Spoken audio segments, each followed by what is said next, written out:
Maligayang pagbabalik mga kasolid, Yumer Marcial gold medal kontra China. Laban ni Manny Pacquiao kumpirmado na ngayong December, pero Pacquiao sayang daw.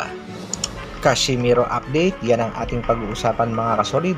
Para sa ating unang mga balita, puso at determinasyon nga ang pinakita ng Gilas Pilipinas upang manalo sa laban kontra nga dito sa China. Hindi nga halos makapaniwala itong si Coach Tim Con at sinasabi nga niyang himala ang nangyari sa pagkapanalo ng ating Gilas Pilipinas.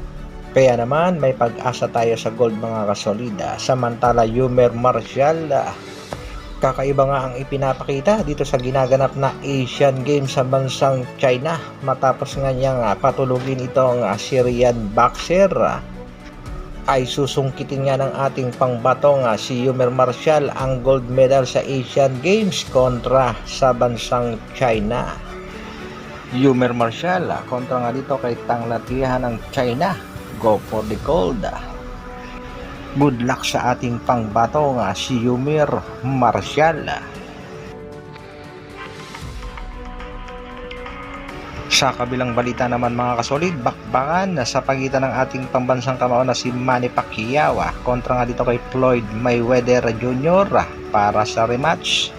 Posible na ngang matuloy ngayong buwan ng Disyembre, pero medyo may konting conflict dahil ang laban nga daw itong si Floyd Mayweather Jr. under ng Showtime pay-per-view ay posibleng ganapin sa MGM Grand ngayong December 9.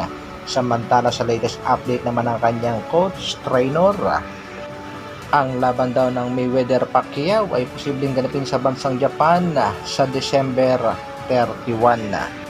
Sa kasalukuyan ay puspusan na ang pag-iensayo ng ating pangbansang kamon Manny Pacquiao. Hintayin lang natin ang final update sa bakbakang ito mga kasolida. Sa kabilang dako naman, Danny Garcia, tila nangihinayang nga dito kay Manny Pacquiao. Gusto nga daw sanang makalaban itong si Danny Garcia, ang ating pangbansang kamao na si Pacquiao. Kung hindi nga lang daw siya natalo dito kay Keith Thurman, ay sigurado nga nakalaban niya na itong si Manny Pacquiao.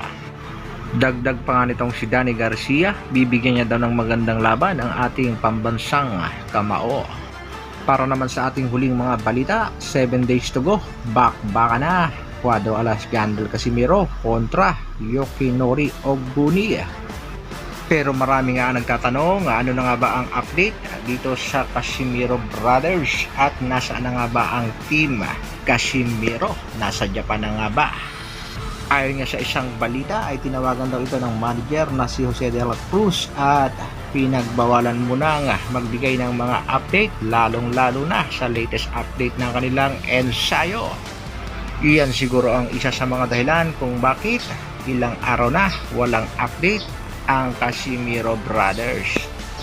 Marami ring mga boxing fans ang nagtatanong at gusto nilang malaman kung ano na rin ba ang status ng timbang ng ating pangbatong si Cuadro Alas Jandrel Casimiro. Kaya hintay-hintay lang tayo sa mga latest update na manggagaling mismo dito sa Team Casimiro at sa promoter Masayuki Ito.